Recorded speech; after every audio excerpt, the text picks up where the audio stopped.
Hey y'all, I'm James Wright, and welcome to her shop. This is Sarah's bench, and it is a Moravain style bench, and we have a whole build series on this as well, but if you'd like to see it all in one video, well, you're in the right place. So let's build this thing today.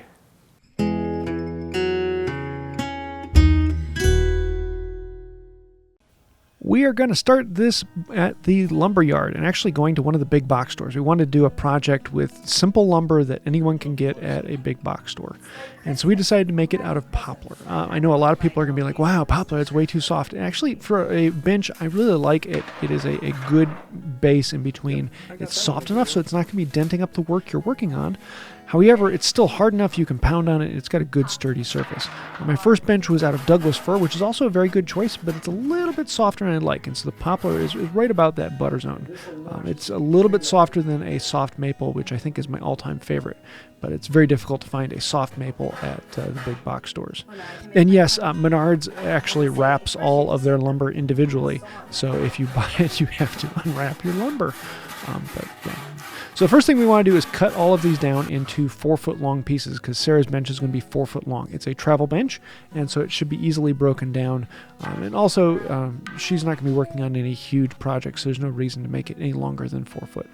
We made many choices in here to try and go with a cheaper, more economical process, and one of that is using regular wood glue, PVA wood glue. And it is not the best choice for this because you need a lot of clamping pressure, and so you have to have everything in there, and you have a short amount of working time. And so we actually kind of messed it up a bit because as we were putting it together, it twisted ever so slightly, and that caused us a lot more flattening work to do. But oh well, we will soldier on through it. Generally, I prefer to use epoxy, but that gets very expensive, and so we wanted to kind of do this from the beginner's point of view on the first wood bench. So yes, you can do it with PVA glue, but you might want to do it in 2 laminations, glue up either side, and then glue it together. So once we get it together, we're going to start by basic flattening it. Now I have a whole video going into how to flatten a bench top, as well as if you want to see more detail on this whole thing, we have an entire series dedicated to this project, and so there's a lot in there. So we flatten one side up a little bit, and then we want to square off one end. And this will be the end that gets the vise on it. And this is a vise that I got on Amazon. It's a relatively inexpensive vise, but it's very good for the work. And so I actually have a link to it down below. However, at the moment I put this on, it is currently out of stock. There are several others that are pretty much identical to it. So you can find those on Amazon. We need to cut a recess into this, and the reason we want to do this is we want to move the screws as close to the top of the bench as we can. Preferably they should be in the middle of the bench. So recessing it a little bit, number one, holds the vise in place a little bit better, but then it also moves the screw up a little bit higher. Now for the chops on this, we're going to use some red oak. I want something a little bit harder for that because it's going to get beat up a good bit more than the bench top itself. So we cut some 2x6 red oak, and we need 2 of those to be the length that the bench is wide. So we can lock one of these down in and then use a pencil to transfer where the marks are. And then the 2 chops are going to get locked together so that we can drill the holes that need to go through the whole thing, because they need to go all the way through the front chop and into the stationary chop. And then, of course, we want them both to be the same length. And yeah, we had to drill, I think it was an 1.125 hole, and Sarah wasn't able to crank it, and so you need to get someone else who can crank it. But yeah, these the wood owl bits, I absolutely love these things, and I've got several videos on them. They do really, really well. So for one of the holes, we need to be drew bigger than the auger bits we had, so you can actually use a hole saw in your brace and bit. It takes longer, but it can work. Now for the moving jaw, we need to mount that on, and so we need to trace out where those bolts will go, drive those in, and screw them down. And yes, you can use a brace and bit to drive screws as well. It does work just fine. So that is basically it for this vise. It's a really simple vise. You'll also notice we moved it over to the side rather than having it on the end. If you have it in the middle, then you almost always have to work in the middle. We want to work closer to one end. It makes it a little bit easier to work with. It's kind of like a leg vise, but on its side. And it works very, very well like that. Yeah, we had to clear away a little bit of the material so that the slides would actually slide in because they were bumping into something else. Then to secure the chop onto the end of the bench, we're actually going to use a few lag screws. when your wife is in the shop, it's always a good time to have a little bit of fun too. Yeah, I love having her in the shop. It is so much fun to share my passion with my passion, and it's a lot of fun. So lag screws through the chop into the end, holding it in place. You don't need to do lag screws. You could do wooden threads if you like that. Dowels wouldn't work very well. Dowels don't work as well in tension, but the lag screws work really, really well. And since you're doing hardware, yeah, who cares? Lag screws are great. So that is what we are going to do for this. Now we need to build legs. This thing has got to be up. Now the legs are actually splayed a little bit. This gives strength and durability even though it gets moved around. And so the first thing we need to do is actually line up where the ends of these are, and we needed to create, we're actually creating a blank that will go in, because in the ends of the legs we need to have a tenon slide through them. So we're creating a blank tenon to then allow us to space these legs apart. And so we're going to have 3 laminations to make the leg, and the middle one is going to have a space so that we don't have to cut the mortise, we can just overly have it there in between. But to do that we have to have a blank that goes into it.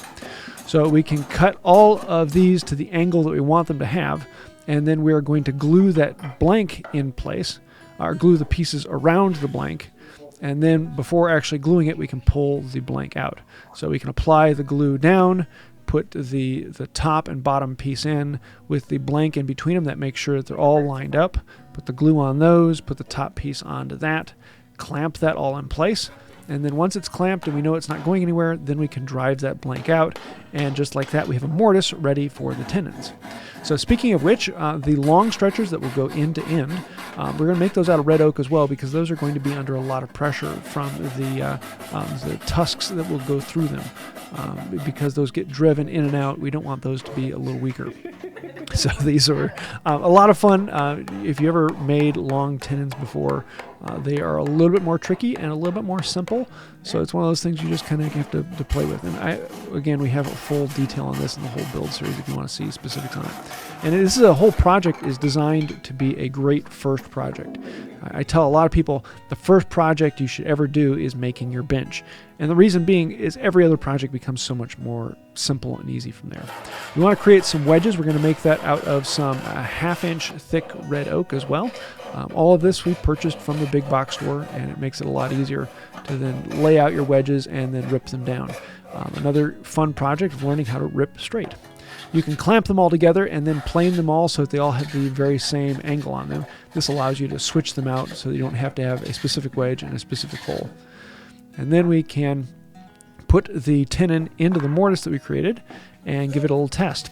We need to then create the mortise through the tenon to fit the tusk in. And this will give us a tusked tenon. So to do that, we have a whole bunch of layout we have to do. We have to transfer where the edge of the leg is, where the wedge will be in there, draw those lines all the way around, and then we can bore out from one side to the other to drill through. Boring out is something I do for bigger mortises, and this was right on the edge of where it would be quicker to bore it out or to drill it out.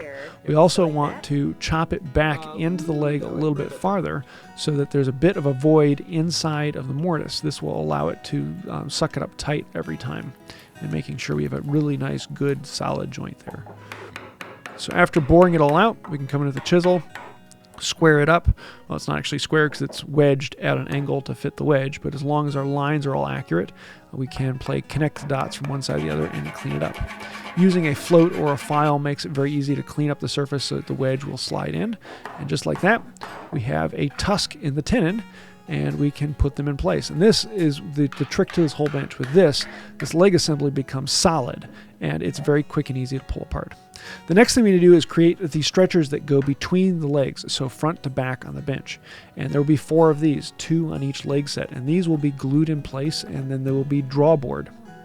And unfortunately, because the legs these are 90 degrees to the previous stretchers, we're also going to have to cut the mortises out for those as well. We can't just do the same lamination trick.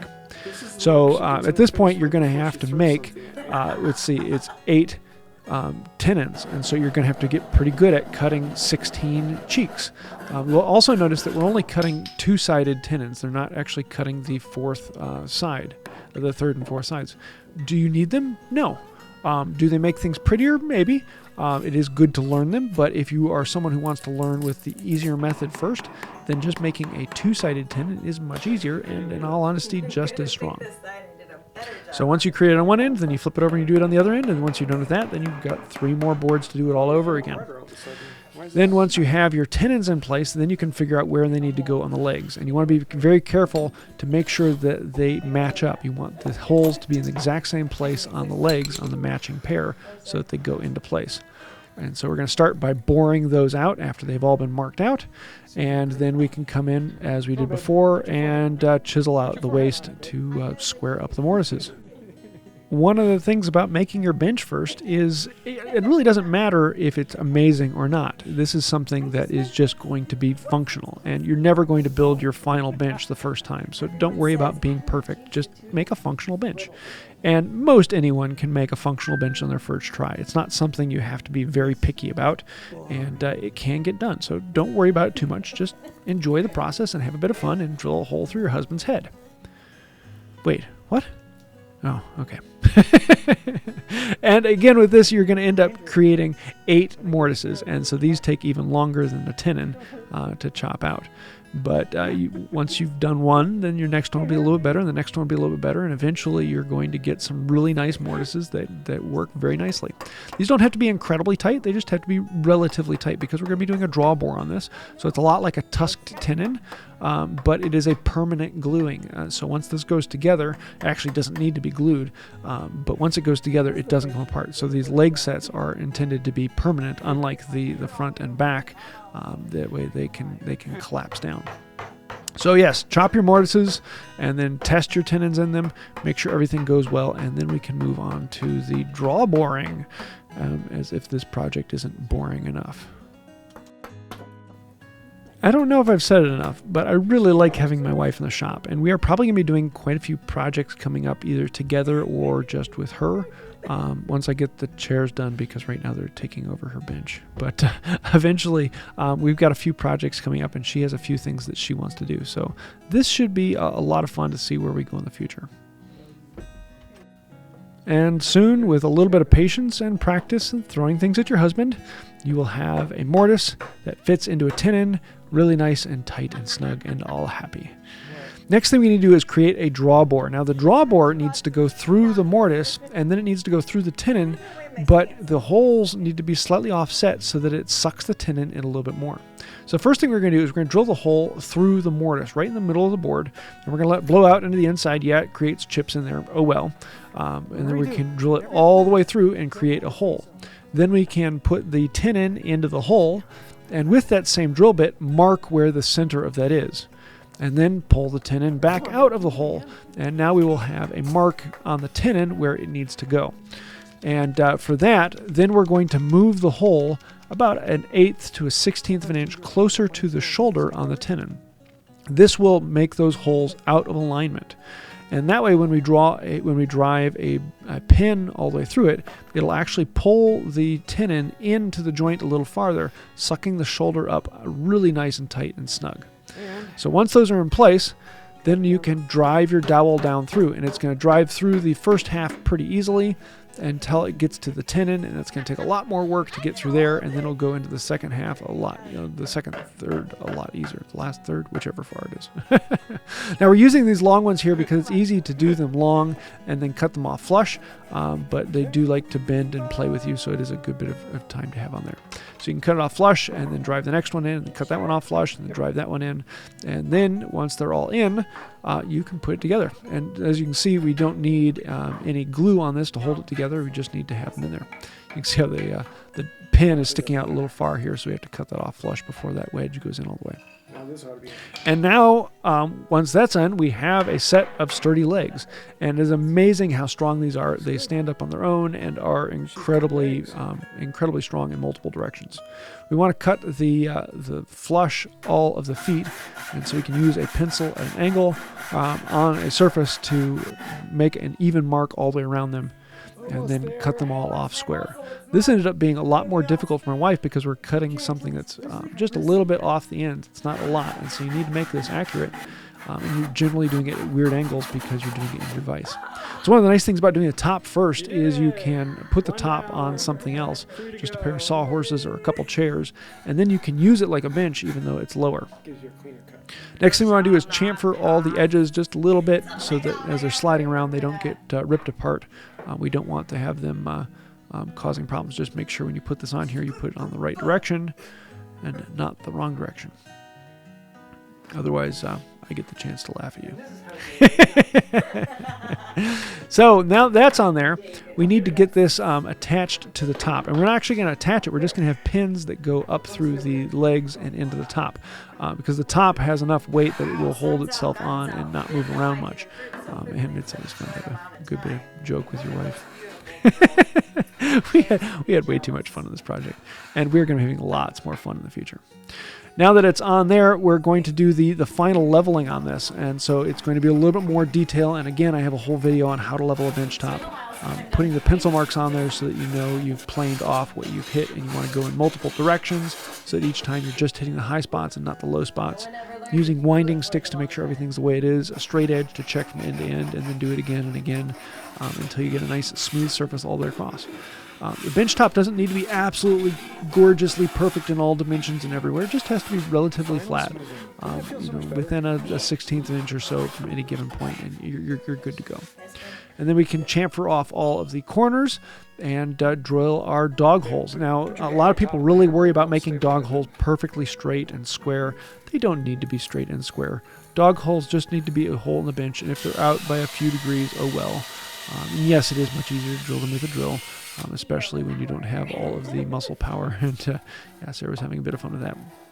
And then we're going to do the final smoothing with everything with the card scraper, and then apply boiled linseed oil. We're going to put a couple coats of this on, let it soak in, and that's it for the finish on this. I don't put anything really protective on here because you're going to be spilling all sorts of finishes on it, and it's going to be caking up over time. And so boiled linseed oil is perfect. Add some paste wax to the top, and that'll stop the glue from adhering too much. And then it all comes together. And so one person can put it all together. And Sarah really wanted to make sure she could put this together by herself. And so she put it together. If you would like plans for this, we do have them available on my website, woodbywright.com. And I have several different modifications to it so you can make something that fits you. But this is exactly what Sarah wants and is something that she's going to be able to use for a long time. And we're going to be having a lot of fun with it. And you'll probably see me traveling with it too. So there you have it. It is fun having a wife in the shop who can build things. So what are we building next? Your doghouse? So we'll probably be doing a few videos once I finish the chairs and this doesn't turn into a horizontal space to just store things. And yeah. So we'll have some projects coming up from Sarah. I think she has some things she wants to build. This should be a lot of fun. So stay tuned for that. If you would like plans on this, we do have those available on my website, woodbywright.com. And there are a bunch of things that can be changed and modified to fit your design style. But this is... and height. But this is a fun one. Go there. I did go there. This is a fun, good beginner's bench, and specifically this is great for a travel, being able to knock it down and take it from place to place. And so that's what we'll be having some fun with. I'll be able to take it to wood shows when I can pry it out of her hands. So we'll see how that goes. So I hope you like this. If you have any questions, thoughts, ideas, comments, let me know those down below. Also, I want to say a huge thank you to patrons on Patreon. Everyone scrolling on the side, thank you. Honestly, without you guys, this channel wouldn't be here. So thank you. If you'd like to find out more about that, you can click the links down in the description below, or click that little join button down there here on YouTube and become a member here. And that really helps out as well. So thank you. I think that'll do it for now. And until next time. Have a wonderful day. Okay. What do you got? I hope he doesn't bench me after this video. No, I'm the one getting benched.